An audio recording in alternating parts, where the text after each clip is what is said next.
হয়তো আপনি এমন একজন মানুষ, হয়তো আপনি খুব বেশি ধার্মিক মানুষ নন এবং পরিবারের বাকি সদস্যদের মতোই জীবনযাপন করছেন।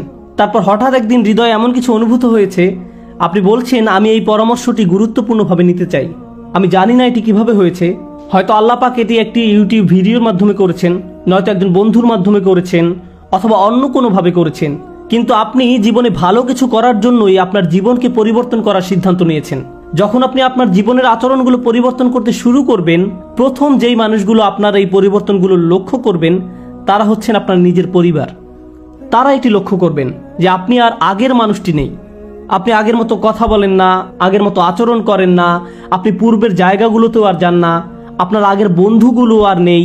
এবং এটি ঘটবেই যখন আপনি ইসলামের দিকে ধাবিত হবেন, তখন আপনি বন্ধুদের হারাতে শুরু করবেন। কারণ আপনার পূর্বের বন্ধুরা অনেক খারাপ কাজ করে এবং আপনি তাদের সাথে এই খারাপ কাজে আর যেতে চান না। সুতরাং আপনাকে বন্ধু হারানোর এই ব্যাপারটা সহ্য করতে হবে। এই একই সময়ে আপনার পরিবারও বলবে যে আপনি কিছুটা অদ্ভুত আচরণ করছেন। যুবক ছেলেদের প্রতি তার পরিবারের সদস্যরা এটিও বলে থাকেন, তোমার মুখে এগুলো কি? তুমি কি শেভ করতে ভুলে গিয়েছো? তোমার হয়েছে কি? এবং যখন মেয়েরা হিজাব পরা শুরু করেন, তখন পরিবারের সদস্যরা আকস্মিক ধাক্কা খায়। আর মনে রাখুন, এটা একটা মুসলিম পরিবার। তারা আপনাকে মাথা থেকে জিনিসটা খুলে ফেলতে বলবেন। তারা বলবেন, তুমি কি বিয়ের অনুষ্ঠানে এভাবেই বোরকা পরে যেতে চাও? তুমি এভাবে গেলে আমি তোমার সাথে গাড়িতে বসতে পারবো না। তুমি আমাদেরকে কি মনে করো? হঠাৎ করে কি তুমি ইসলামের প্রধান মডেল হয়ে গেছো? কে মারা গিয়েছে আর তোমাকে শায়েখ বানিয়ে গিয়েছে? মনে আছে তুমি গত বছর কেমন ছিলে? তুমি আর সব পার্টি পশুগুলোর মতোই ছিলে। এখন তুমি নামাজ পড়তে যাবে? সত্যি আমরা জানি যে তুমি সত্যিকার ভাবে কিরকম ছিলে। অন্য কথায়, আপনি শুধু আপনার বন্ধুদেরকেই হারাবেন না, আপনি আপনার পরিবার থেকেই সবচেয়ে কুৎসিত ধরনের টিটকারি আর সমালোচনার শিকার হবেন। প্রতিটি মুহূর্তে, সব সময়, যখনই তারা সুযোগ পাবে তখনই তারা আপনাকে কিছু না কিছু বলবেই। তারা আপনার দাড়ি সম্পর্কে কিছু বলবে, তারা আপনার নামাজ পড়ার অভ্যাস সম্পর্কে কিছু বলবে, আপনার সন্তানদেরকে ইসলামিক স্কুলে ভর্তি করানোর ব্যাপারেও তারা কিছু বলবে, তারা আপনার ছেলে মেয়েদেরকে মক্তবে পাঠানোর ব্যাপারেও কিছু না কিছু বলবে। অথবা আপনি ফজর বা এশার নামাজের জন্য উঠবেন এবং মসজিদে যাবেন, তারা এই সম্পর্কেও কিছু বলবে। তারা আপনার জন্য কিছু কমেন্ট করবে।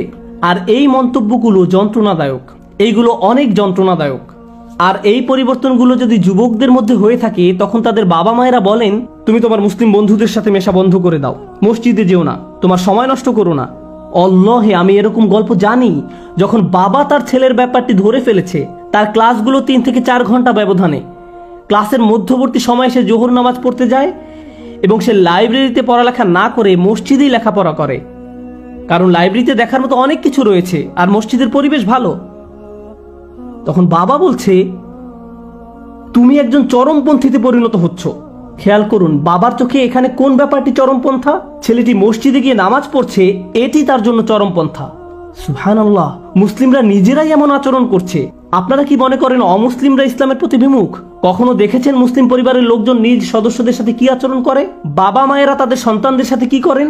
আমি আমার নিজের ঘটনা জানি, যেখানে বাবা মা সন্তানকে বলেছে যে আমরা তোমার কলেজের বেতন দিতে পারবো না, আমরা তোমার জন্য একজন বর খুঁজবো না যতক্ষণ না তুমি এই হিজাব খুলে ফেলছো, আমরা এটি করবো না, তুমি যতক্ষণ পর্যন্ত না এই হিজাব খুলে ফেলছো আমরা ততক্ষণ পর্যন্ত তোমাকে আমাদের মেয়ে হিসেবে মেনে নিব না, আমরা জনসম্মুখে তোমার সাথে একসাথে মুখ দেখাবো না, তুমি আমাদের সাথে আর কোথাও যেতে পারবে না। এই কথাগুলো একজন মা বলছিলেন। জানেন তারা আরো অবাক করার মতো কি করবে? তারা আপনাকে নিজের সম্পর্কে খারাপ অনুভব করতে বাধ্য করবে। তারা আপনাকে বলবে, তুমি কোন ধরনের মেয়ে? তোমার নিজের সম্পর্কে লজ্জা করা উচিত। তুমি তোমার বাবা মাকে বিব্রত করছো। আমরা মুসলিম, কিন্তু তথাকথিত মুসলিম নই, আমরা ওই ধরনের মুসলিম নই, আমরা আমাদের পরিবারে এইভাবে কাজকর্ম করি না। এরা হচ্ছে ওই সকল মসজিদি লোকজন, ওই ধরনের মসজিদি মানুষ, তাদের মতো হও না। এই ধরনের কথাই তারা বলবে। এখানে মজার বিষয় হলো, আপনি যদি আগের দিনে আপনার দাদা দাদির ছবি দেখেন, তাহলে দেখবেন বৃদ্ধ দাদার অনেক সুন্দর দাড়ি ছিল। আপনি আপনার দাদির ছবি দেখতে পারছেন না ঘোমটার কারণে। সুতরাং কে পরিবারের জন্য গর্বের এবং কে পরিবারের জন্য বিব্রতকর? দুঃখজনক ব্যাপার হলো, এগুলোই এই সময়কার মুসলিম পরিবার এবং আপনি এই সবের মধ্যেই রয়েছেন। আপনি ইসলামের দিকে পথ চলা শুরু করেছেন, আর এ সময় যদি ইসলামের একজন শত্রু আপনার কাছে আসে এবং বলে তোমার ধর্মকে পরিত্যাগ করো, আপনি বলবেন, ও তাই, আমি আরো অনেক বেশি প্রতিজ্ঞাবদ্ধ হব। আপনি আরো উদ্যমী হবেন, আপনার ধর্মের প্রতি আগ্রহ বেড়ে যাবে। যখন শত্রুরা ইসলামের উপর আঘাত হানে, আমরা তখন আরো বেশি প্রজ্বলিত হয়ে উঠি। আপনারা খবরে দেখবেন মুসলিমরা প্রতিবাদে উন্মত্ত হয়ে ওঠে। কেউ একজন নবী সাল্লাল্লাহু আলাইহি সাল্লাম এবং মুসলিমদের নিয়ে কার্টুন আঁকলো, তার উন্মত্ত হয়ে যায়, বিকারগ্রস্তভাবে অপর লোকের গাড়িতে আগুন লাগিয়ে দেয় অথবা অন্য কিছু ভেঙে ফেলে, কারণ তার প্রকৃতপক্ষে রাগান্বিত। আসল কথা হলো, যখন এমন কিছু ঘটে যা আমাদের ধর্মের মর্যাদাকে প্রশ্নবিদ্ধ করে, আমরা অগ্নিমূর্তি ধারণ করি। কিন্তু যখন আপনার নিজ পরিবারের লোকজন এসে বলে, দেখো আমি তোমাকে ভালোবাসি, আমি তোমার সম্পর্কে উদ্বিগ্ন, আমি তোমাকে এরকম হতে দিতে চাই না, এটি ওই ধরনের লোকদের কাজ যারা কলেজ হতে বেরিয়ে আসে, যাদের চাকরি নেই, যারা দুর্দশাগ্রস্ত জীবনযাপন করে। আমি তোমাকে এসব চরমপন্থা অবলম্বন করতে দিতে পারি না। কেউ একজন তোমাকে প্রভাবিত করছে, তোমার তাদের কাছ থেকে দূরে থাকা প্রয়োজন। তারা টেলিভিশনে কিছু দেখে ভয় পেয়ে যায়, আর আপনি তখন অপ্রস্তুত পরিস্থিতিতে পড়ে যান, এবং এই সকল কিছুর মধ্যে নিজের ধর্মকে ধরে রাখা কষ্টকর হয়ে যায়। কারণ এরা ইসলামের শত্রু নয়, যারা আপনাকে ইসলাম থেকে দূরে সরিয়ে নিয়ে যাচ্ছে। এরা হচ্ছেন আপনার নিজের পরিবার, আপনার নিজের বাবা মা, আপনার নিজের স্বামী, আপনার নিজের স্ত্রী, আপনার নিজের ভাই। তারাই আপনাকে ইসলাম থেকে দূরে সরিয়ে নিচ্ছে। আপনি এই ব্যাপারটি কিভাবে সামলাবেন? এই চাপের ক্ষেত্রে রেগে যাওয়াটা হচ্ছে সবচেয়ে অনুপযুক্ত প্রতিক্রিয়া। আর আপনি কি জানেন এটিই সবচেয়ে প্রচলিত প্রতিক্রিয়া? আপনার বড় দাড়ি দেখে আপনার বাবা মা হয়তো আপনার সাথে চিৎকার চেঁচামেচি করবেন। আপনি একজন গরম মাথার যুবক, আপনি তখন কি করবেন? ও তাই, এটি সুন্নাত, আপনারা আমাকে বলতে পারেন না যে আমি কি করব। আপনারা সমাজকে অনুসরণ করছেন আর আমি ইসলামকে অনুসরণ করার চেষ্টা করছি। এবং আপনি এভাবে বলে তাদের মুখের উপর দরজা বন্ধ করে দিলেন।